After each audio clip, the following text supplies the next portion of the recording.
خالد. يا محمود شرفني ومبسوط انك معايا والله. ربنا يخليك، انا اكتر والله مبسوط قوي ان انا معاك، وانا ما بحبش اطلع كتير قوي اتكلم، بحب الناس تفضل بس شايفه الصوره اللي شايفاها على السوشيال ميديا، فجاي بقى النهارده عشان ربنا يستر. بعيد عن السوشيال ميديا خالص خليك بقى. حنين. بس يا خالد، قبل ما ندخل في الحلقه قوي، عايز اعرف حالتك النفسيه الفتره دي اديها كام من 10؟ 5 مثلا، 5 من 10. 5. امم ليه؟ مش فاهم، يعني انا مش فاهمني والله الفتره. بحاول ان انا افهم، يعني الفتره ان انا مش عارف قوي يعني بحس ان انا بعمل حاجات كتير، وفتره مش حابب اقعد مع اي حد خالص بصراحه، مش حابب ان انا انزل اخرج، مش حابب ان انا اعمل حاجه غير ان انا اركز مع نفسي. في نفس الوقت لا، ببقى عايز انزل واشوف الناس، بحس انه مش عايش لوحدي، مش هبقى متوحد يعني. بس حاسس فترة غريبة، يعني فترة بالنسبة لي مريبة، إن أنا كمان بخاف من السن جدا جدا جدا، وأنا قربت أكمل 26، يعني هيبقى عندي 26 سنة، فحاسس برعب، حاسس إن هو 26 سنة، طب عملت اللي حواليا بيقولوا إن أنا عملت حاجات، بس حاسس إن أنا ما عملتش حاجة، فاهم؟ فبالنسبة لي فترة صعبة يعني بصراحة. طب ايه اللي ممكن يوصلك توصل ل 10 من 10؟ خايف أقول لك إن أنا أحقق اللي أنا عايزه، يبقى لسه في حاجة تانية أحققها، فما أعرفش، لأ يعني مفيش حاجة، ما عنديش عارف اللي هو البوينت اللي أنا لو عملت كذا هبقى كويس. لأن أنا بس عمال، يعني فترة عمال أسعى فيها كتير جدا، وعارف أنت بتسعى وحاسس إن أنت عليك مسؤوليات وأنت لوحدك، فاللي هو أنت عمال تجري، عارف أكنك بتجري ووزنك أصلا على ظهرك، فأنت مهما تقدم أنت مش عارف تمشي. فما لا، مفيش حاجة أقدر أقول لك تخليني 10/10 تمام يعني. طب انت اللي قلت لي انا نفسيتي 5 من 10، لو قلبك نفسه هو اللي بيتكلم يقول كام؟ قلبي لا، انا دايما بحافظ على قلبي، فقلبي هيقول 10/10. 10 من 10. ان انا دايما محافظ قلبي جدا، يعني انا حتى ما احبش اللي قدامي لدرجه ان هو ياذيني، ما احبش حاجه لدرجه ان انا ازعل على مثلا ما حققتش كذا، ما احبش صاحب لدرجه، يعني في ناس بحبهم ممكن ياذوني، بس انا قلبي بحافظ عليه دايما بصراحه. كنت لسه بصور حلقه امبارح باين، فكنت بقول لها ان السعاده او السايكولوجيك ستيت اللي هي الحاله النفسيه هي بتيجي من نظرتنا للحياه، يعني هي مش حاجه جاهزه احنا بنجيبها من بره، انت فاهم؟ هي بتيجي من نظرتنا للحياه، مش مربوطه بالظروف على قد ما هي مربوطه انت بتبص للحياه ازاي. صح، انت فاهم قصدي؟ يعني ممكن تلاقي واحد مثلا كان ما دخلش الكليه اللي كان نفسه فيها، فتلاقيه قافل على نفسه زعلان وكئيب ومكتئب. واحد غيره نجح في حياته، صح، ونفع في حياته، فدايما عود نفسك تبص للحياه بمنظور الحياه، لا في حاجه احسن، انا هعمل حاجه احسن عشان توصل نفسك للحاله النفسيه اللي توصل اقول لا انا 10 من 10. لا انا طول الوقت شايف انه لا في احسن، يعني زي ما بقول لك انا ما ازعلش على حاجه بتروح خالص، بس انا عارف انت وانت متفائل، انا بحس دايما ما ينفعش ابقى متفائل وانا طول الوقت مبتسم هبقى فيك بالزبط. يعني لا مش بحس ده، بس بحس ان انا ابقى يعني عندي اوير قوي بحالتي النفسيه، وابقى قادر ان انا امشي، بس انا عارف انه انت يعني دايما اقف ان خالد انت مش كويس الفتره دي، فخلينا نكمل، بس احنا مبسوطين، بنروح وباجي وبلبس وبطلع وبنزل، فالدنيا حلوه، بس انا من جوايا احس انه عارف اللي هو الاحساس ده، فاهم؟ محتاج احسه يعني. طفولتك كانت عامله ازاي يا خالد؟ يعني مش عارف كانت حلوه ولا وحشه، كانت طفوله غريبه جدا جدا، يعني طفوله انا لما بفتكرها مبقاش عارف اضحك ولا اعيط ولا مش عارف اعمل ايه، يعني مش عارف اعمل ايه. فهي كانت طفوله، انا طفولتي كانت صعبه نوعا ما، ان انا عشت عمري كل الناس كانت بتنمر عليا، عشت عمري كله مفيش حد بيحبني، عشت عمري كله انا والدي متوفي من انا في 6 ابتدائي، فبابا كان انا مش احسن حد هو بيحبه، فاهم؟ فكان بالنسبه لي عايش طفوله غريبه، يعني طفوله كانت على قد ما باكل اللي انا عايزه وبلبس اللي انا عايزه وفي مدرسه كويسه بس عارف الكماليات العاديه اللي ممكن حد دلوقتي مثلا بيبقى بيتفرج عليه فيقول يا عم بس عيال تافهه بقى اللي كانوا عايزين كل حاجه، لا بس في حاجات كتير قوي انا اتحرمت منها كانت بيزكس عند الناس، يعني مثلا حته بابا دي بالنسبه لي انا لحد النهارده انا ما بعرفش اترحم على بابا، يعني ما بعرفش، يعني ثانويه بابا كانت من كام يوم انا ما عرفتش اقرا الفاتحه، مش عارف، بحاول طول الوقت ان انا مش زعلان من بابا بس مش حاسس مشاعر، يعني فاهم؟ يعني مثلا دلوقتي انت مثلا دلوقتي لو اتعورت هزعل محمود يا جماعه تعالوا حد يداوي، انا مش عارف اعمل ده لانه ادتني طفوله اقدر اقول انا اتعلمت كويس، اكلت كويس زي ما قلت لك، شربت كويس، بس ما ادتنيش اهم حاجه، وان انا لما اكبر او ابقى في سني ده ابقى حاسس انه انا بابا اداني حب كبير وكده. العوض ده ماما بصراحه. وانا بشوف امبارح حتى دخلت لها الاوضه وقعدت اعيط، سبحان الله صدفه يعني، انه انت احسن ام في الدنيا، انت اديتيني كل حاجه وخليتيني اعمل كل حاجه وعملت حاجات اهالي يرفضوها في مجتمعنا، يقولوا لا. يعني مثلا انا كنت، ودي حاجه انا ما احبش بصراحه ان انا اقولها يعني، بس كنت بعمل الحاجات في حاجات الرعب والحاجات دي اللي هو الفيكس ميك اب وكده، كنت مبسوط بيه قوي. وانا والدتي يعني هي ضابط قوات مسلحه وكده، ست شديده جدا، بس كانت تقول هو هيعمل ده لحد ما يبطل يحبه وبس ما يبقاش حرمته من حاجه.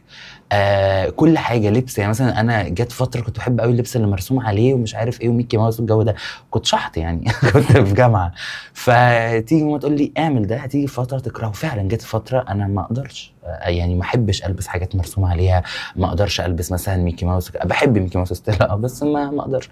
فانا ماما وبابا هم الناقدين لبعض جدا. بابا ادى لاخواتي حب عايشين عليه لحد دلوقتي، بيحلفوا ويتحالفوا بيه. انا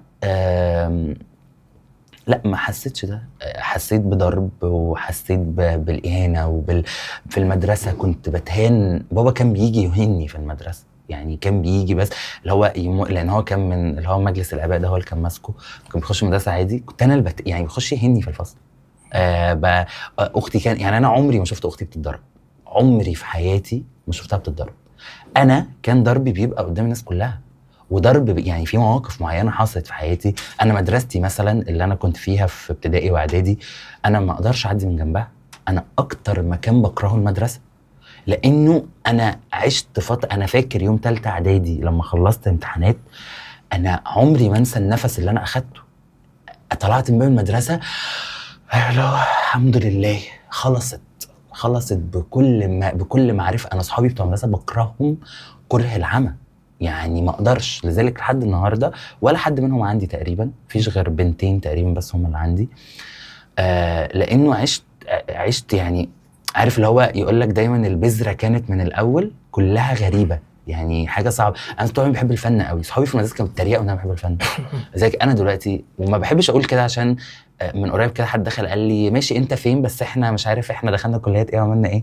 ماشي، انا اتخرج من حقوق بتقدير جيد جدا الحمد لله، حقوق اسكندريه صعبه جدا، عملت اللي انا بحبه الحمد لله. دلوقتي الناس بتحبني الحمد لله، دلوقتي عندي بدل ما بيقولوا المدى للصاحب عندي 1000 صاحب، بدل المتابع عندي ملايين المتابعين الحمد لله. فأنا تعبت كتير قوي وانا صغير، كتير قوي، ولحد النهارده رحت الثيرابيست كتير جدا، بس ما حدش عرف يصلح ده جوايا، انه انا انسى اللي حصل لي وانا صغير، مش بعرف انساه. بس تفتكر ليه كان بيعمل معاك انت بالذات كده؟ والله يعني تكاثرت الاقاويل اللي بيقولوا عشان انا اول ما جيت بابا تعب، مع ان انا اول ما جيت الحاله الماديه لعيلتي كانت ممتازه، يعني كانوا عايشين في رخاء جدا من يعني ساعه ما انا جيت. بس انا اول ما جيت بابا تعب، فما بقاش بيشتغل. وبعدها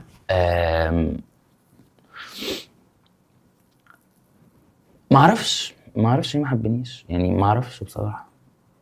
بس انا كنت حاسس، لسه بقول لصحابي امبارح برضه في الصدفه، انه انا ربنا مش جاب لي حق، يعني لا طبعا يا رب، يعني ما اقدرش اجيب حقي من اهلي لانه مهما كان برضه. بس ماما عملت حاجه كانت وحشه جدا وكانت حلوه جدا في نفس الوقت، ويمكن ماما الاول ما تسمع الموضوع ده. لما بابا الله يرحمه توفى، ماما دخلتني الغسله بتاع بابا. اولا اصلا اللي حصل ان انا بابا لما توفى انا كنت في المسجد، وفي حاجه حلوه بابا عملها ان هو علقني بالمساجد قوي والصلاه والموضوع ده. فبالنسبه لي بابا ساب لي حته كويسه اقدر افتكره، اقدر اتكلم دلوقتي قدامك وانا بتكلم وانا مش مأذي. فبابا توفى وانا كنت في المسجد، كنت بصلي صلاه المغرب، فالناس جم نادوني ان بابا مات. طلعت البيت، حتى يعني هو مشهد سينمائي قوي يتصور، يعني حياتي كلها مليانه مشاهد سينمائيه. فطلعت ودخلت الاوضه، بابا فضل يطلع فرح، اول ما شافني قال خالد وبص لي وعمل لي كده وغمض عينه، عيونه فضلت تجيب دموع. فلما دخلنا الغسل، ماما، انا كنت طفل صغير، كان بابا مات كنت عندي 9 سنين تقريبا او 10 سنين، فماما قالت هيخش الغسل. كانت قساوه منها بصراحه. لحد النهارده الموضوع ده مقص فيا، انا لحد ما بعرفش انام كويس. يعني انا ما بعرفش انام والدنيا مقفله وما فيش صوت، لازم في صوت. الموضوع الغسل ده بالنسبه لي، ومن بعد بابا انا ما رحتش اي دفنه، ما بمشيش ورا ميت، ما بقدرش يعني. فالمهم دخلت الغسل، وفاكر الشيخ اللي غسل بابا اسمه الشيخ سيد لحد النهارده، يعني كان في منطقتنا القديمه. وقال اول ما دخلنا، قال فين ابنه الصغير؟ فقلت له انا. قال لي امسح دموع والدك. فمش عارف، فضلت واقف كده ما بين بقى ان انا ما امسحش الدموع. انا كنت طفل دقرم شويه يعني طفل ذكي كده. فما بين ان انا ما امسحش الدموع وافضل الدموع دي هي اللي بتبرد عليا بقى طول عمري، ما بين ان انا امسح الدموع دي واسامح. فكرة ان بابا كان بيدمع، يعني دموع نازله. فمسحت الدموع كان بالقطن، انت عارف الغسل ما ينفعش يستخدم فيه غير قطن. فمسحتها بالقطنه، فالعين بدات تجيب دموع اكتر. فبدات امسحها، ولقيت الشيخ بيبص لي وبيبتسم، وانا ابتسمت قعدت كملت عياط. ابتسمت وكملت عياط من كتر ما انا حاسس انه خلاص تمام. في حاجات عملتها بعد ما بابا مات. يعني بابا مثلا كان احنا عندنا الحزام متعلق مسمار وفيه الحزام ده. بابا مش موجود، بابا ده بابا. انا بعد ما بابا مات كسرت المسمار ده، لانه انا خلاص بابا مات بقى، فاهم؟ فما فيش بابا تاني. فانا بالنسبه لي قادر انسى كل اللي حصل لي وانا صغير، قادر انسى قسوه المدرسه عليا واصحابي والمدرسين والدنيا كلها، قادر انساها. بس مش قادر انسى خالص موضوع بابا ده. وما اعرفش زي انت، يعني لو هنرجع لاصل السؤال ليه هو ما حبنيش، او ما اعرفش. يمكن هو كان شايف مثلا انه ان انا بحب ماما اكتر، ما اعرفش. بس انا كنت طفل، فاكيد ما عنديش حته ماما بقى طفل بقى، فتتعاقبوا طفل على ايه، فاهم؟ بس ما اعرفش يعني كان يعني بابا. بس هو برضو قبل ما يموت بصراحه عمل حاجات. فاكر مثلا نزل جاب لي طقم عشان الامتحانات، فاكر الموضوع ده؟ فاكر لما جاب لنا سمك قبل ما يموت؟ وحاجه غريبه، انا حلمت بتفاصيل موت بابا كلها قبل ما هو يموت باسبوع. فاكر اليوم ده كويس قوي، كنا بناكل جبنه وبطيخ وقاعدين على الطبليه.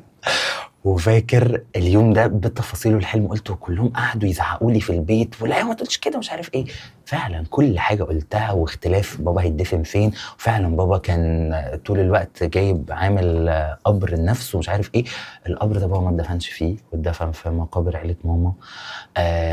خلاني اللي عملنا معاهم مشاكل، عمي اللي سابنا في يعني انا عشت دراما كتير في حياتي. ولذلك بقول ان ده لو في حته فن الناس بتشوفها بالمشاهد السينمائيه اللي عشتها، مشاهد مريبه عشتها في حياتي. بس لو قاعد مكاني هنا ممكن تقول له ايه لبابا؟ بس في دقيقه واحده. هسأله سؤال سألته لي، ما حبتنيش ليه؟ يعني ليه خلتني ان انا عايش طول عمري ما اعرفش الاب ده بيعمل ايه في الحقيقه؟ ما اعرفش. يعني انا لو هسأله سؤال، ليه ما ادتنيش؟ انا عندي شريف اخويا وخلود اختي، ليه ما ادتنيش الحب اللي اديته لهم؟ بس كان نفسي يعني كان نفسي ادوق طعم اللي هو بابا، اللي هو اجري على بابا وهقول له يعني حتى بابا. والله يعني هقول لك على حاجه، وكانت حاجه مريبه. انا ماما هتعاقبني او انا بقول كل الكلام ده، بس بابا عشان ميت عنده فيروس سي فيعتد من الشهداء. ففي مره يعني كنا قاعدين في تجمع عائلي، فسالوا ان الشهيد ليه 70 من اهله بياخدهم الجنه، تاخد مين؟ قال كل الناس ما عدا انا وماما.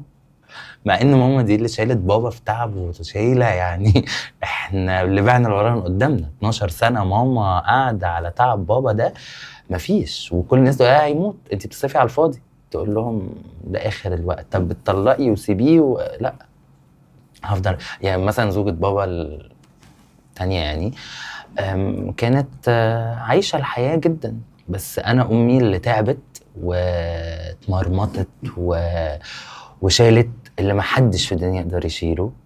حتى عيلته ما شكروهاش، حتى الناس ما شكرتهاش. كانوا شايفين انه انت عادي تعملي ده. فهو احنا الدنيا كلها، يعني انا بشوف ان انا وماما الدنيا كلها قست علينا. ماما دايما تقول ان انا لا، ان انا مش انا وهي مش نفس القصه ومش عارف ايه. بس انا شايف ان انا اخدت، يعني بابا قاس عليا انا وماما كتير قوي. مؤثر فيك لغايه دلوقتي يا خالد؟ يعني لغايه دلوقتي بتفتكر الحاجات دي مؤثره عليك وعلى نفسيتك عموما في الحياه؟ يعني انا لو حد من صحابي قال لي بابا جاب لي كذا مثلا ممكن اقطع معاه. انا حته ان حد يعني انا في حد بدون ذكر اسماء طبعا مين يعني، بس مره اتقالت لي كده في هزار اللي هو انت بتصف على نفسك بس انا ابويا بيجيب لي اللي انا عايزه او اللي انا عايزاه، يعني كل واحد عارف هو قال ايه. فحته ان انا يتيم يعني فاهم. انا عمري ما حسيت بحته اليتم دي، بس عشان ما تبقاش دراما قوي، بس انا حسيت بحته اليتم اللي هو عيد اليتيم والجو ده. ما حسيت الحمد لله ماما ما خلتناش حاسين، لانه بابا مات يوم الاثنين، احنا يوم الخميس ماما قعدت معانا. مفيش حاجه اسمها انا في حاجه ناقصاني عشان بابا مش موجود، مفيش حاجه اسمها يا ريت بابا كان عايش، مفيش حاجه اسمها انت قاسيه علينا عشان بابا، مفيش حاجه اسمها كده. احنا بابا مات، ماما قسمت العيش علينا، انت هتعمل كذا في البيت، اختك هتعمل كذا في البيت، والموضوع انتهى. يعني انا فاكر بابا مره ضربني لحد ما جات له غيبوبه كبد عشان انا كنت برسم. فازاي ارسم مع ان بابا فنان؟ يعني احنا عندنا لوح في البيت بابا رسمها، بيرسم اشخاص اكنك انت قاعد، يعني تشوفه اكنك انت قاعد. بابا كان ماهر جدا في الطبخ، كان شيف عظيم مع انه مهندس منشآت معدنيه، بس كان كل ما اوتي من الفن بابا ديكور كل حاجه كان شاطر فيها جدا. فزي ما تقول هو ما كانش حابب، يعني احنا مثلا في الطبخ والحاجات دي كانت اختي تقف مع ان اكلي حلو قوي والله كان نفسي حتى يدوق اكلي قبل ما يموت، بس يقول هل يا ترى اسيبه يطبخ ولا لا، كان رافض تماما. فزي ما تقول هو كان مش عايز يبقى فيه منه نسخه تانية في الحياه، مثلا ممكن مثلا بيحقد عليا ما اعرفش. بس انا بالنسبه لي شايف انه كنت اديني حاجه حلوه، كنت اديني حاجه ما اقعدش اتكلم كده، ما اديني حاجه حلوه ان انا ما اقعدش ما بين صحابي لما يجيبوا سيره ابهاتهم ابص في السما كده وبسرح واقول معلش فاهم. اديني حاجه حلوه ان انا في مفارقه برضو في حياتي حصلت صعبه جدا، ان بابا وتيتا وماما مدفونين في نفس التربه، نفس القبر يعني.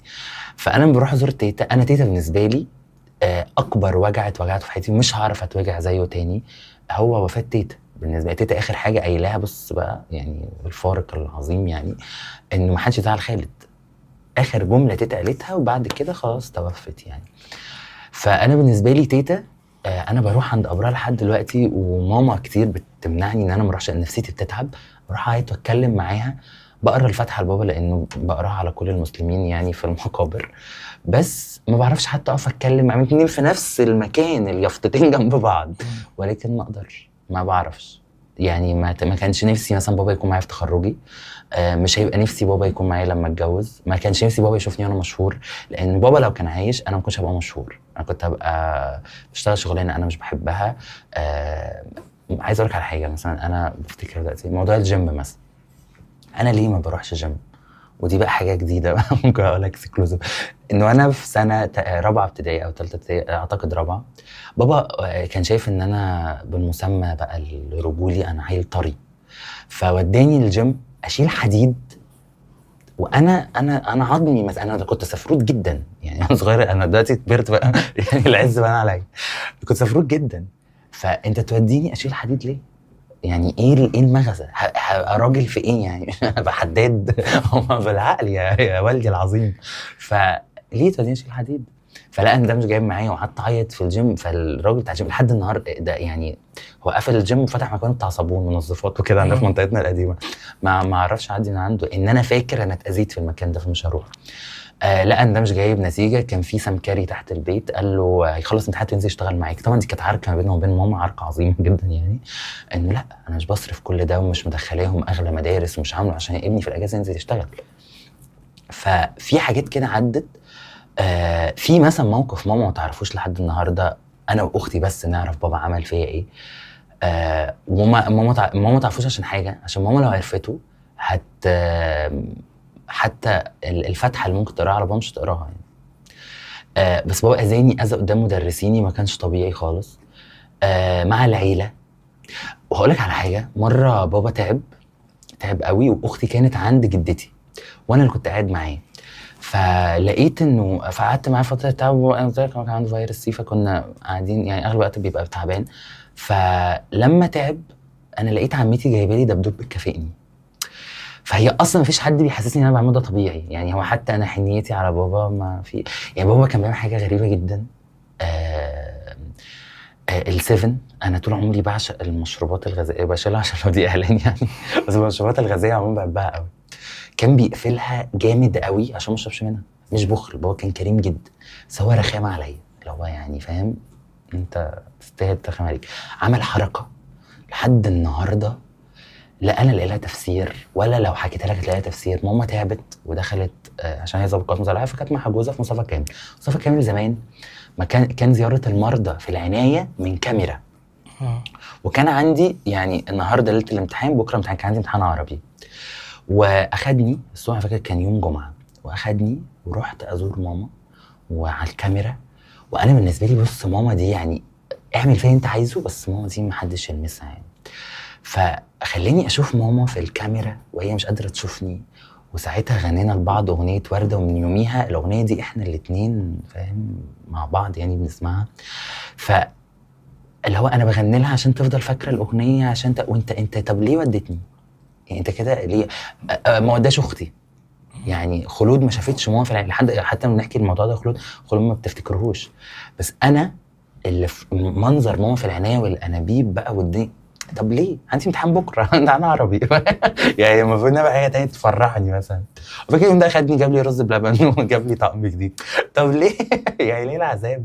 فلا كانت بتحصل، بيعمل حاجات غريبه يعني. وصفوا لي في كلمه واحده. ما اعرفوش عشان اوصفه لك، ما عنديش حاجه اوصفها يعني. الوالده؟ لا ماما دي بقى بص يعني انا اي حاجه انا فيها دلوقتي ماما السبب فيها. اي جنيه في فلوسي ماما السبب فيه. الجنيه الفضه ده اللي بيتحط في الشنطه ده فاهم ماما. لان انا بالنسبه لي ماما انا يا رب يا امي يا بعد عمر طويل يرزقك اعلى درجات الجنه يا رب. لان ماما دي بالنسبه لي يا حبيبتي، حتى كانت متفهمه. ماما جالها كانسر مرتين، انا المرتين ما رحتش مع ماما ولا جلسه الكيماوي، لانه يوم ما ماما شعرها وقع برضه كان مشهد سينمائي، كنت لوحدي في البيت وماما شعرها وقع كل مره واحده. بعد اول جلسه الشعر كل واحد تحط ايديها جنب نزيم تقول لي خالد اما شعري بيقع. بس ماما بقى انت بتهزري، انا ناسي خلاص ماما تعبانه. فماما بتعمل كده شعرها كل البيت كله كان مضلم نور بس خافت كده السبوت بس مولع. ماما بتشيل شعرها كله، دخلت المطبخ انا واقف، ماما عشان كانت بترمي الشعر انا اغمى عليا. من يوميها هي فاهمه انا ما اقدرش. انا لحد النهارده فاكر ماما هي دخلت تعمل العمليه وهي تقول لي لا اله الا الله، يا رب يا رب يا رب. دايما بقولها يا رب انا اموت قبل ماما. انا ما كنتش عايز اعيط النهارده، بس يا رب يا رب يا رب انا قبل امي اموت. انا مش هعرف اعيش من غير ماما، مش هعرف اتخيل حياتي من غير ماما. ولو ربنا بيحبني ياخدني قبل ماما. هي هتتعب، انا نية مني ان انا اقول لك هي تتعب، بس انا مش هعرف، لانه انا ماليش غير ماما. ولا حد حبني زي ماما حبتني، ولا حد اداني اللي ماما ادتهوني، ولا حد في الدنيا دي هيعرف يعوض ولو جزء بس ثانية من نفس ماما في الحياة. انا امي بالنسبة لي تقدر تقول يعني مش هقولك الدنيا قدام ماما ولا حاجة ولا حاجة ولا حاجة بجد. انا امي بالنسبة لي انا نفسي، يعني هو النفس دي الحاجة الوحيدة ان الناس مفيش عالم عارف يوصل النفس ده فين في الجسم. انا مش عارف انا ماما فين في حياتي. يعني انا ماما دي ماما يعني اللي هو دماغي مش بتستوعب حتى. يعني انا ماما لما جالها كانسر مرتين كان ناس كتير بيقعدوا حتى يعني ماما مرة تعبت لدرجة ان هي دخلت على فنتليتر وكانت خلاص بتموت. انا حسيت ان الدنيا كلها وقفت. عمري في حياتي ما تخيلت او فهمت اللي الناس بتقولوا ان الدنيا بتقف لحظتها. انا هم بيحطوها على الفنتليتر، انا كان بالنسبه لي اللي هو خلاص مفيش وقت تاني. ماما مناديل مفيش مناديل. معاك مناديل؟ تمام. ايه علاقتك مع الحب يا خالد؟ انا حابين، بس عندي حاجه غريبه جدا، انا بعرف احب من طرف واحد واعيش القصه وابتديها وانهيها واعيش فيها. حاجه صعبه جدا فيا والله العظيم. واسمع اغاني وممكن اجيب، يعني صحابي عارفين انا ساعات بجيب هدايا لنفسك. ما اكني انا دي اللي بحبها وانا لا انا هنا ده ترللي خالص، خد بالك كنت ده حقيقي، انا مجنون انا ابنورمال خالص والله. عشت قصه حب قبل كده خالد والله؟ بس وشي عليهم بيبقى حلو جدا، بيتخطبوا بعدين والله مرتين الحمد لله. حب يعني الحب في سن النضج واحده كانت في اول ما خلصت ثالث ثانوي، كنا عارفين بعض من درس، برضو قصه غريبه بقول لك، حياتي كلها مشاهد سينمائيه. كنت انا ما باخدش فلسفه وعلم نفس طول السنه في ثالثه ثانوي، فرحت مع صاحبتي المراجعه بتاعتهم مع مدرس مشهور جدا في اسكندريه، فهي صاحبتها شافتني فقالت لها ايه ده امر، يعني كان شكلي وحش امر ازاي، كان لسه العز ما بانش عليا. انا بص، انا دايما الحمد لله يا رب مختلف، يعني اخش اي مكان الحمد لله اللي هي قبول وطله لذيذه يعني. فالبنت استلطفنا بعد عن نتكلم مش عارف ايه، هي اتخطبت تمام لحد بقى قصه تراديشن، حد جاي من الخليج هي اتخطبت له والموضوع ماشي تمام. التانيه بقى القصه كانت لذيذه وكنا عارفين ان احنا في حاجه، بس ما انا بقى كنت نضجت قوي ان هو انا مش هينفع اوعد حد بحاجه انا مش قدها يعني. بس شوف موضوع الخيانه ده سواء من الراجل او من الست ممكن يتسامح ويتعدى ولا لا؟ لا خالص، انا ما بسامحش في الخيانه. بص انا حتى الخيانه ما بين الصحاب مستحيل اسامح فيها، مستحيل. والخيانه بالنسبه لي انا مش لفظ الخيانه، مش مثلا انه الخيانه بالجسد او كده، لا الخيانه دي ممكن تبقى انت خنت العيش والملح اللي ما بيننا. لسه من قريب حصل لي كده مع حد يعني، وحد احنا صحاب بقالنا مش كتير، ويعني هو حد في الميديا، وممكن فرصه في مكان، يعني احنا عاملين بلوكات لبعض، ففي مكان يعني في مكان ده اقول له حاجه مش مسامحه خالص بقى، لانه ظلمني ظلم قوي جدا وجا عليا قوي، وانا اعتبرتها خيانه عيش وملح، واللي انا عرفته ان هو قال بعد كده اصل احنا مش صحاب. فكان بالنسبه لي اللي هو احنا مش صحاب صحابي زي انت بتقول عليه، كنت قايل ان انا ابنك من كتر ما انت حاسس ان احنا قد ايه اخوات وصحاب ودنيا. وحقي هيجي وهتلف الايام، وانا عمري ما حاسبنت ربنا في حاجه غير ربنا جاب لي حقي، فالايام هتلف وحقي هيجي. والشخص ده مش هقول لك بقى البوستات بتاعت الفيس لو بيني وبينه الجنه انا مش مسامح حاجه، لا بس انا موكل ربنا قوي، موكل ربنا، مش بغلط في سيرته حتى علشان يبقى قدام ربنا، لو ربنا يحاسبنا بقى قدام بعض فهو يتكسف ان انا حتى ما كنتش بقول عنك حاجه وحشه. فالشخص ده بقول لك اقرب حاجه خيانه يعني تعرضت لها من صحابي. طب الخيانه بين الراجل والست بقى ما ينفعش تعدى خالص، ما ينفعش حتى يتسامح فيها، مع ان انا محتويه للستات ودايما بقوي ما ينفعش الست تعدي الخيانه. ان الراجل اللي بيخون مره هيخون 1000 مره وهيلاقي كل مره مبرر، وهيلاقي كل مره حاجه يقنعها بيه. والست اللي بتخون ما اعتقدش الست مش بتخون قوي، يعني ربنا سبحانه وتعالى خلقهم ما بيعرفوش يعملوا ده قوي، بس الراجل هو الاكثر خيانه. تعرف خالد، مره كنت في القاهره وكنت قاعد في مكان كده، ففي بنت جات لي يعني شابه كده، قالت لي ممكن نقعد دقيقه؟ قلت لها اتفضلي. قالت لي انا متابعاك ومش عارف ايه، قلت لها ماشي شكرا مش عارف ايه. قالت لي انا كنت مخطوبه وخطيبي اتجوز وهو خاطبني، والله العظيم قالت لي كده، عمري ما نساويها تتفرج، ولو شافت الحته دي هتعرف. قالت لي انا وانا مخطوبه هو اتجوز، يعني هو خاطبها وراح اتجوز. فانا صدقت ما اعرفش ارد عليها، ما اعرفش اقول لها ايه، هتقول ايه. فسكت، انا في حاله ذهول، يعني ايه مخطوبه وراح اتجوز، انت فاهم؟ فانا بالنسبه لي موضوع الخيانه ده برده ما بيعديش خالص، يعني كل اللي انا قلته لها خليكي عارفه ان كل حاجه بتعدي، وان انا اصبرها بكلمتين ومش عارف ايه، بس كان موضوع صعب يعني. انا صدمت، يعني هي بتعيط، يعني هي قدامي بتعيط، هي بتقول لي انا بشوفك بتعمل حاجات الناس بتتكلم وبتاع، فممكن قلت لها قولي، فاستغربت. لا هو ما ينفعش تعدي، ما ينفعش في كل ما اوتت الكلمه بمعنى ما ينفعش تسامح فيها. لان اقول لك على حاجه، انا اعرف مثلا ناس بيسامحوا في الخيانه ويا حبيبتي تتخان تاني، وتتخان باشكال بقى وطرق. اصل الخيانه دلوقتي كمان احنا في السوشيال ميديا والتطور الرهيب اللي احنا فيه، انت مش هتعرف تقفش، فالبنت بتتظلم. فلا خدي واحد انت واثقه فيه، لما دايما اقول لما يتقفل عليكوا باب تبقي نايمه جنبه وانت مطمنه. بالظبط. ايه علاقتك مع الفلوس؟ بحب الفلوس جدا، بس مش بحبها حب اللي هو انا عايش عشان الفلوس، لا انا ممكن بجد اصرف اخر فلوس معايا عشان انا عايز اعمل حاجه مبسوط بيها. انه انا زي ماما كده اللي هو اسف النهارده ونعيش بقى مين يعيشنا بكره فاهم حاجه. بس بحب الفلوس، بحس الفلوس امان، بحس الفلوس كانت ماما دايما عندها جمله كانت تقولها لنا واحنا صغيرين، الشخص بيعيش بايه؟ يا بفلوسه يا باهله يا بشهادته، فانتوا ما عندكمش غير شهادتكم، وشهادتكم اللي هتعمل لكم الفلوس، والاهل دي حاجه عند ربنا بقى فانا بالنسبه لي الفلوس بحس ان هي لا امان، الفلوس وسيله تخلينا نعمل اللي احنا عايزينه. هي زينه الحياه الدنيا. انا دايما في الصلاه يا رب انت قلت وقولك الحق، المال والبنون زينه الحياه الدنيا فارزقنا زينه الحياه الدنيا. بس موضوع الفلوس ده بالنسبه لي في الاول كان بالنسبه لي شيء عادي جدا، لغايه ما حصل قدامي موقف انا عمري في حياتي ما انساه، خلى وجهه نظري تختلف عن الفلوس 180 درجه. كنت كان ليا واحد صاحبي يعني كان والده تعب وكانت جات له جلطه يعني وكده، فالمهم راح المستشفى وقالوا ان احنا محتاجين فلوس كذا كذا عشان يعمل عمليه، وفعلا هم كان يعني متشصرين ماديا وراح عمل العمليه وقام بسلامه. بعديها بالظبط باسبوع واحد تاني خالص والده حصل له نفس الكلام بس ما كانش معاه الماديات انه يعمل العمليه وتوفى.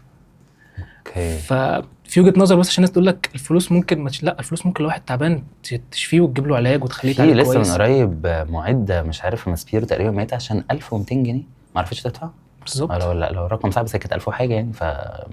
فلوس لا وسيله، ربنا سبحانه وتعالى هو اللي قال لنا في القران المال والبنون زينة الحياه الدنيا. طب الناس عايزه ايه اكتر من كده؟ انا ما بحبش المثاليه الاوفر ان انا اقول لا اصل الفلوس ده شيء جزء في الحياه. لا يا حبيبي، هي انت وانت بتتكلم في تليفونك انت ماسكه ده فاهم، هو ده جايبه بفلوس ما جايبه بايه. بس بتتعامل ازاي مع النقد اللي بيجي لك في الكومنتات؟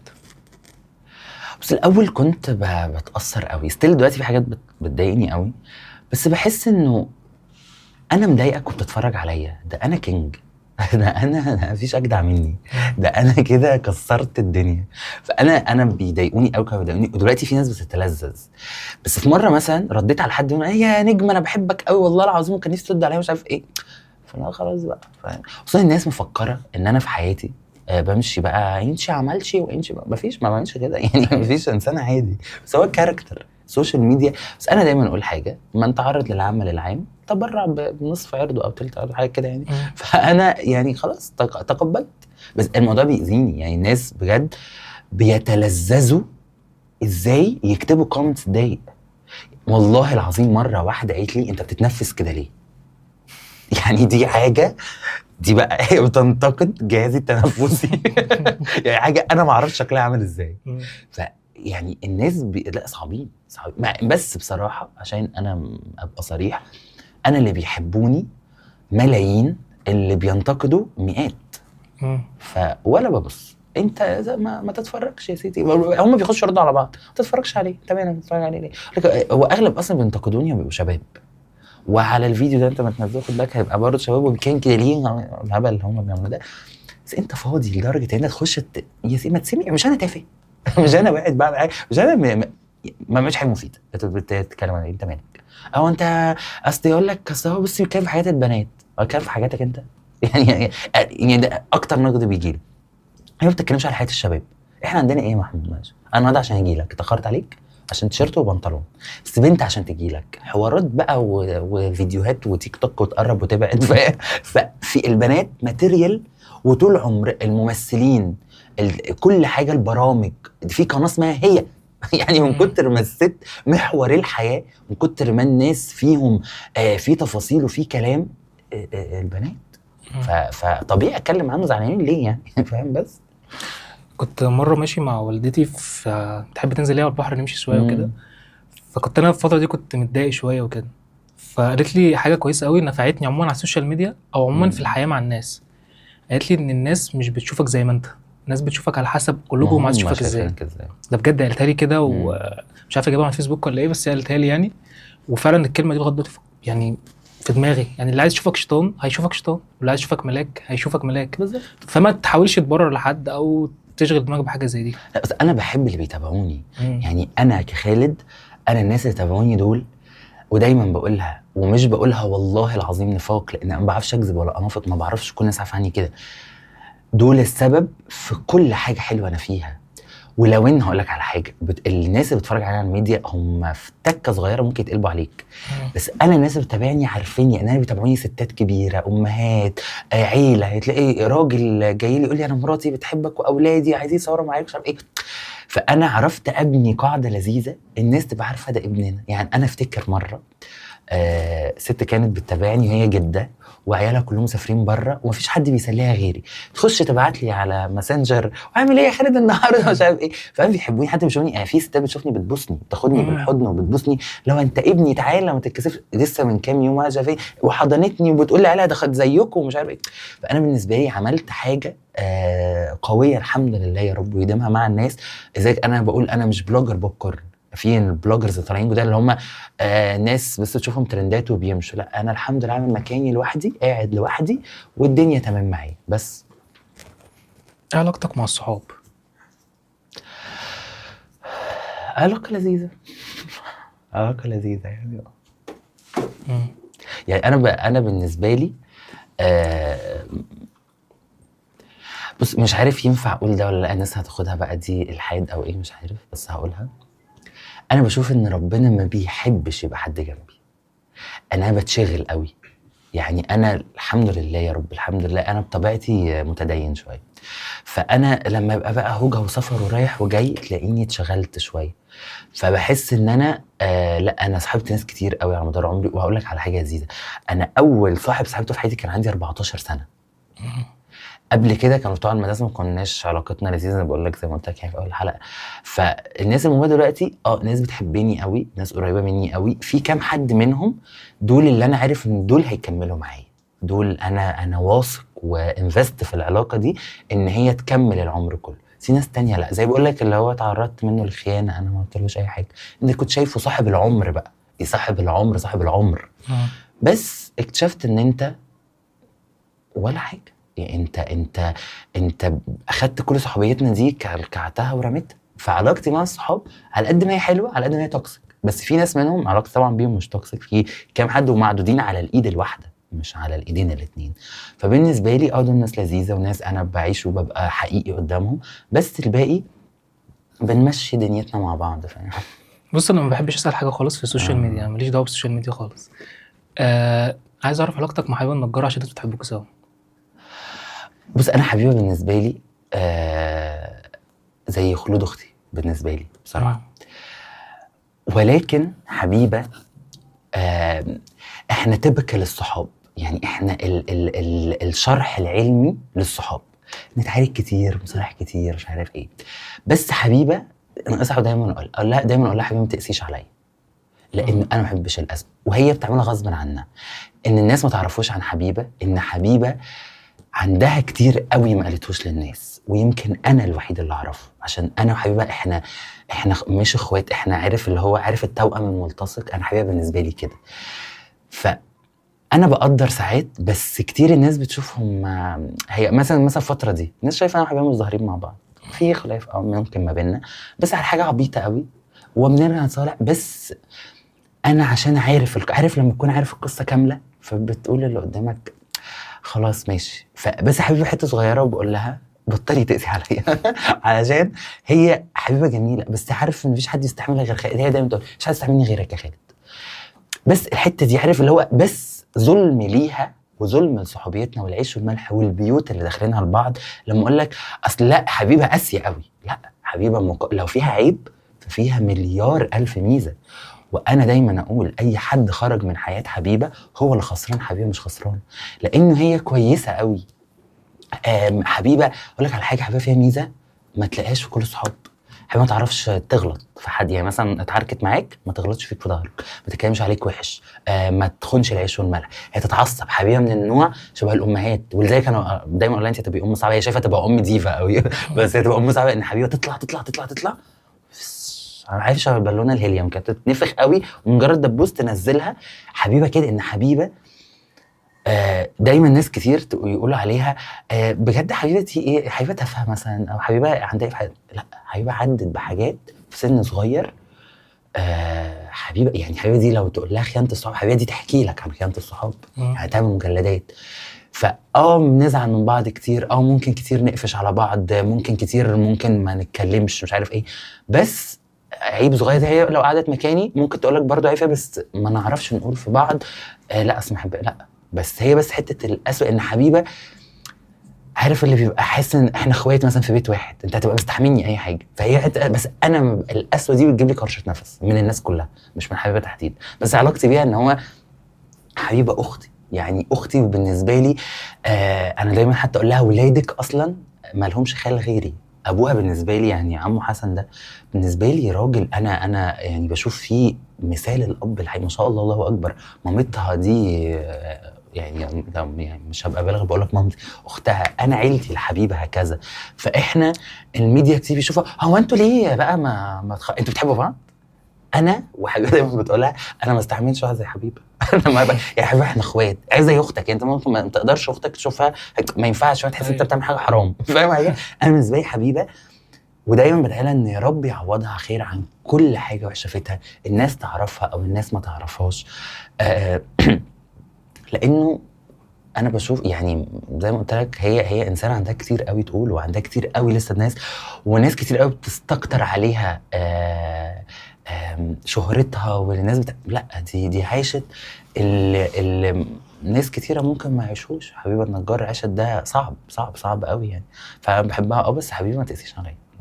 دي نصيحه. هي حبيبه جميله، وممكن هي ما تعرفش ان هي كانت سبب في حاجات كتير حصلت لي بعد الحلقه بتاعتها يعني. ده بجد هي جميله يعني انا وش الخير وش الخير. وانا ما اقدرش انكر في حياتي انه اول اعلان اعمله في حياتي كان مع حبيبه، ما اقدرش انكر في حياتي ان اول بازار نزلته في حياتي كان مع حبيبه، ما اقدرش انكر انه حبيبه احنا العلاقه ما بيننا هي لو قعدت مكاني تقول لك ما اقدرش انسى مش عارف ايه او حاجه ما خير. فانا بالنسبه لي لا تنسوا الفضل بينكم، ده لو ايه اللي حصل. انا مره قعدت 6 شهور انا وحبيبه مش بنتكلم، ولا حد على الميديا حس، لان احنا ما فيناش طبع التلقيح، انت تطلعي وانا لا، اصل هي عملت وهو عمل. دايما حتى لما نشوف الناس زي ده نقول ايه القرف اللي بيعملوه ده. فبجد دي نصيحه للناس، افصلوا ما بينكم وما بين صحابكم كل حاجه. اي حد يخش ما بين الصحاب ما هو الا شيطان، لان ربنا سبحانه وتعالى قال كده ما اجتمع اثنين الا وسيسهم الشيطان. فانا بالنسبه لي علاقتي بحبيبه دي يعني يا رب يديمها خير. بنتعارك وبنتحسد كتير على صحبتنا، بس عادي يعني زي الاخوات يعني. انا عندي اخواتي بتعارك معاهم، انا اخواتي بنمسك وبنعج بعض. بس انا هلعب لعبه كروت كده. يلا بينا. بص انا فهمتها لك وهسحب وانت اسحب الكارت بس ما تبصش عليه. ماشي اديهولك يعني ولا يعني تسحبه من وشي كده. يعني خلينا بقى دايما في النص ده بيبقى اسهل سؤال. ايه اخر مره بكيت فيها وليه غير دلوقتي يعني؟ امبارح اخر مره. ليه بقى؟ لما كنت بكلم ماما يبقى لها انت ام جميله قوي. انت من النوع اصلا اللي دمعتك قريبه وبتبكي بسرعه ولا لا؟ يعني مش دمعتي قريبه ومش دمعتي ما بتنزل، لا يعني انا انا حاله العياط عندي بحبها، يعني انا بحب قوي ان انا فاهم اعيط وافرغ، لكن بعيط في اي مكان. يعني عايز اقول لك انا ممكن ابقى راكب مواصلات واعيط، ممكن ابقى راكب على سكوتر وتلاقيني باصص السما وابتدي فاهم. انا بحس ان العياط ده حاجه نعمه ربنا سبحانه وتعالى اداها لنا، تفريغ عن الحزن. ان سيدنا محمد لما بكى حرق على فراق. فانا بحس ان العياط ده هو حاجه ضد جدا. يقول لك الراجل ما ينفعش يعيط، لا هو الراجل اللي بيعيط، لانه الراجل ما بيعرفش يعيط، ده مش راجل، لانه قلبه قاسي لدرجه انه الدمعه حتى ما بتحنش في عينه، فاهم حاجه؟ فانا بالنسبه لي الراجل القوي اللي يعرف امتى يعيط، مش اللي طول الوقت مش هعيط. فاهم كده ابقى طفل. بس العياط ده هو الراجل لما يتخنق قوي يبتدي عينه تدمع، لان هو الراجل مش بيزعق مش بيضرب، الراجل ما بيشتمش، الراجل ما بيهزقش اللي حواليه.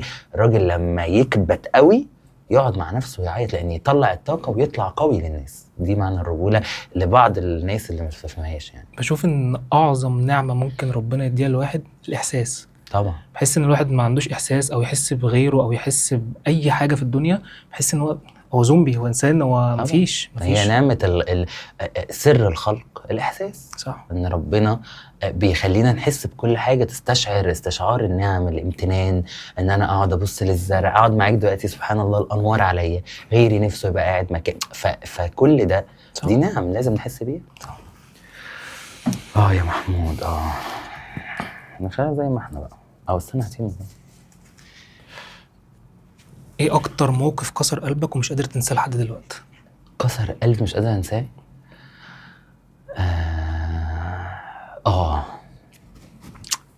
دي بقى موقف من مواقف يعني. بس مره كان عيد ميلاد خلود اختي وكنت مصور شغل ومعيش فلوس خالص، وعيد ميلاد اختي يوم 2/2.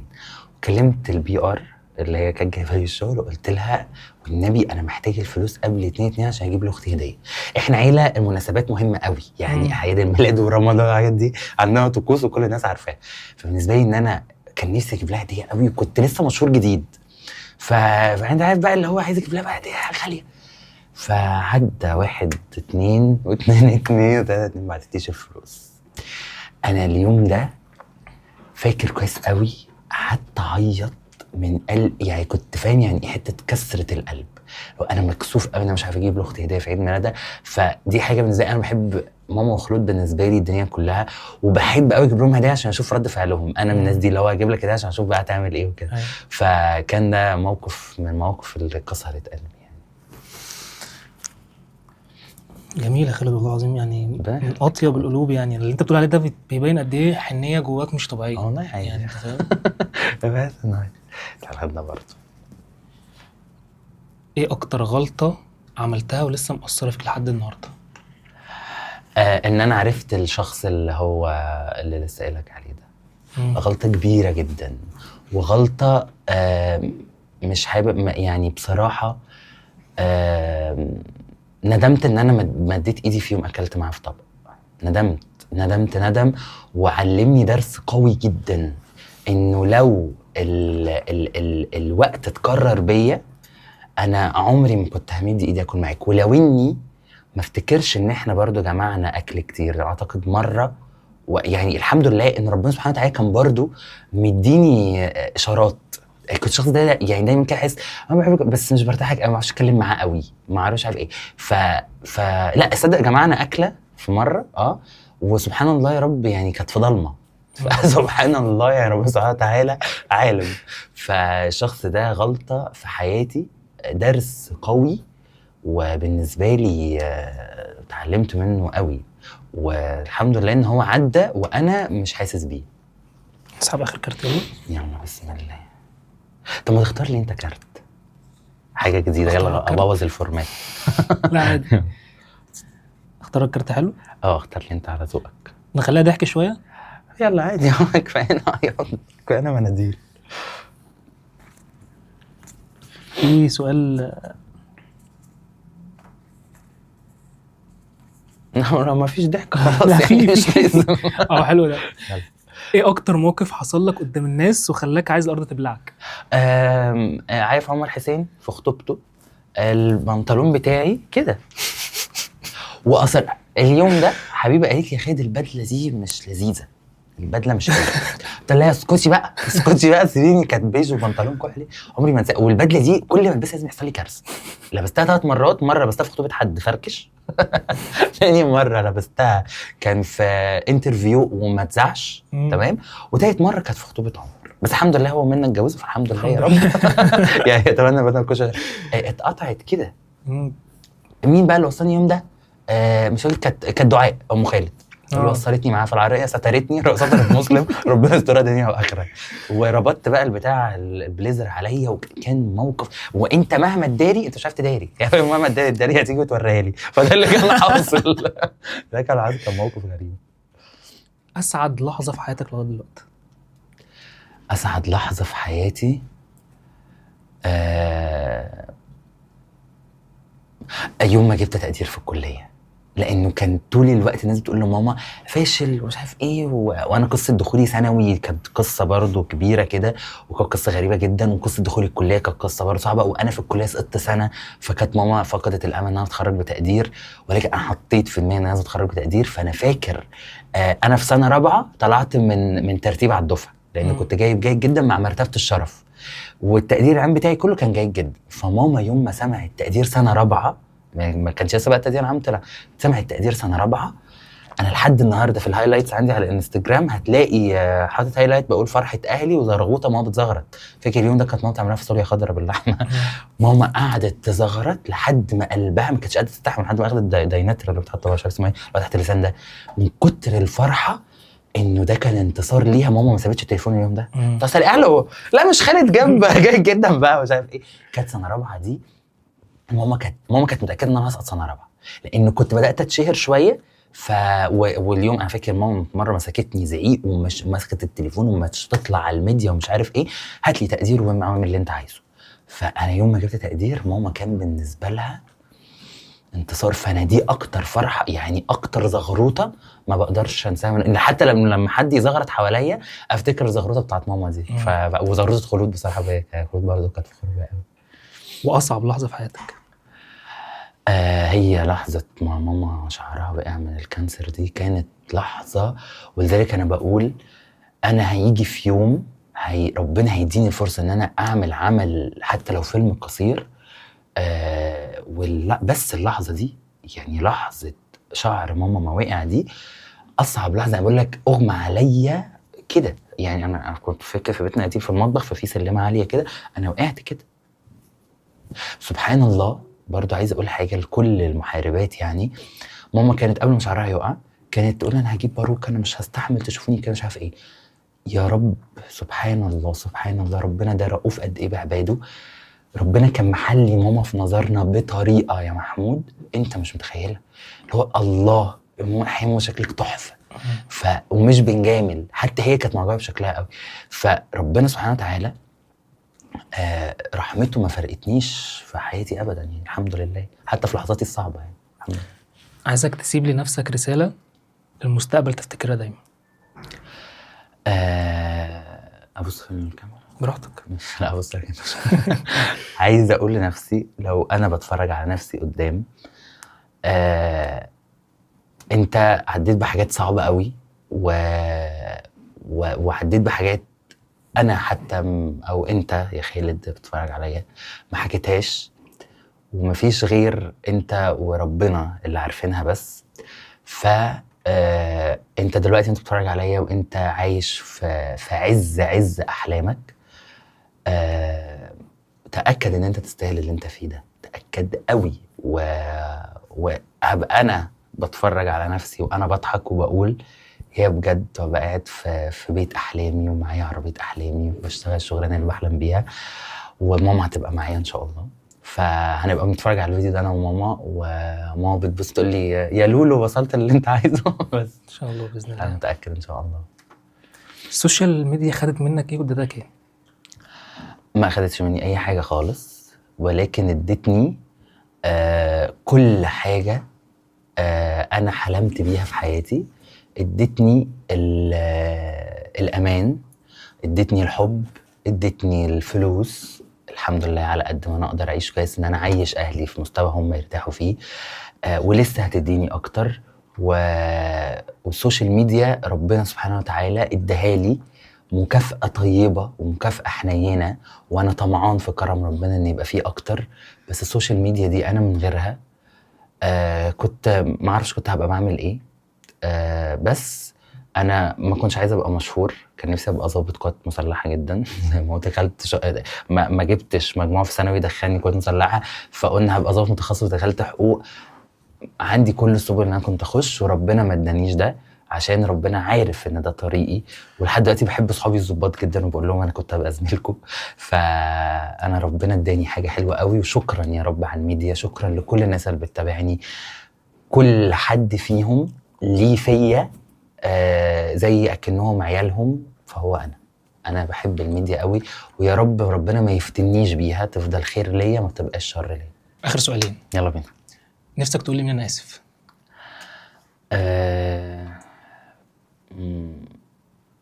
الخلود اختي. ليه؟ علشان هي من قريب، مش عايز افتكر تاني معيط فهبقى ثابت. عشان من قريب قلت لها ان انا ما كنتش بحبها بسبب بابا والتفرقه اللي كان بيعملنا بينا، وقعدت تعيط. وانا دموع خلود دي عندي ما اقدرش. انا لما اقول ماما وخلود دول عندي يعني سامحني يا رب، هو ربنا وهم. فعايز اقول لها ان لا انا بحبك قوي قوي قوي، ويمكن كل الناس اللي حواليا عارفين انا عايش عشان خلود تعيش كل حاجه حلوه. فانا اسف لو في يوم انا حسستك ان انا او قلتها، انا كتيل عليا اقولها بس كان لازم اقولها. بس انا دلوقتي بعشق حاجه اسمها خلود محمود صالح دي. انا بالنسبه لي يا رب يا رب ياخد من عمري ومن فرحتي ومن كل ما خير الدنيا ليا، يديني شر اي حاجه وحشه هي تشوفها ويديها كل الخير اللي عندي. بس خلود اكتر انسانه حنينه عليا. احنا يمكن عشان طفولتنا ماما كانت بتشتغل قوي، بظروف شغلها كانت بتبقى بعيده عننا. انا خد اختي كانت بتطلع اللقمه من بقها فعلا وتديها لي، كانت ممكن هي ما تاكلش عشان انا اكل. انا اسف يا خد لو في يوم انا ما... وصف لي خالد في كلمه واحده. ابنورمال. انسان غير طبيعي بالمره. انا مبسوط بان انا حد لسه قال لي من قريب انه خالد انت لو بقيت طبيعي يعني بقيت انسان عاقل انت هتبقى رخم جدا. فانا في حمايه ربنا، فدماغي مع ربنا. فما حدش يكتر معايا. فلذلك اللي يأذيني واللي يقول والناس بيغلطوا بيقولوا فيا البدع. وكل واحد الشخص اللي لسه اللي بقول لك عليه ده يعني قال عني مقالة زيت في الخمر. فقول يا معلم، قول وزودني عشان متعني بالحسنات. فأنا بالنسبة لي اللي في حماية ربنا ما يبكوهوش لا قدر ولا يزعلوا بشر ولا حد يقدر عليه. اعملوا وهاتوا من واخترعوا وقولوا عني وتهيأ لكم حاجات وحققوها، بس انا فين؟ فربنا امر ان انا ابقى في يعني. انا بقول لك على حاجه دايما اقولها لماما، ربنا لما كتب عليا اليتم ان ربنا عالم ان دي حاجه قويه قوي الانسان يمر بيها. سيدنا محمد كان يتيم، فطبعا يعني انا مش بشبه نفسي بسيدنا محمد، بس الفكره ان دي حاجه عظيمه جدا. فانا في حمايه ربنا، انا ما كانش عندي اب، فربنا سبحانه وتعالى رحمته كانت هي ليا كل حاجه في حياتي. فاستل كده. مبسوط انا اكتر، وكانت حلقه لذيذه قوي. انا اكتر، واسف لو كان في اي سؤال زعلك او اي حاجه يعني. انا عايز اقول لك انا ما بحبش اظهر في بودكاست خالص، وبشوف انه لا، بس انت يا محمود بجد من قلبي شكرا. انا كنت محتاج القعده دي، ان انا هتلاقيني قدام جاي بقول لك القعده دي خلتني انا احسن. انا كنت محتاج اتكلم، وكنت محتاج اتكلم مع حد يسمع بس من غير ما يكتب لي شطه علاج في الاخر ويقول لي مهدئ ونام بالليل كويس.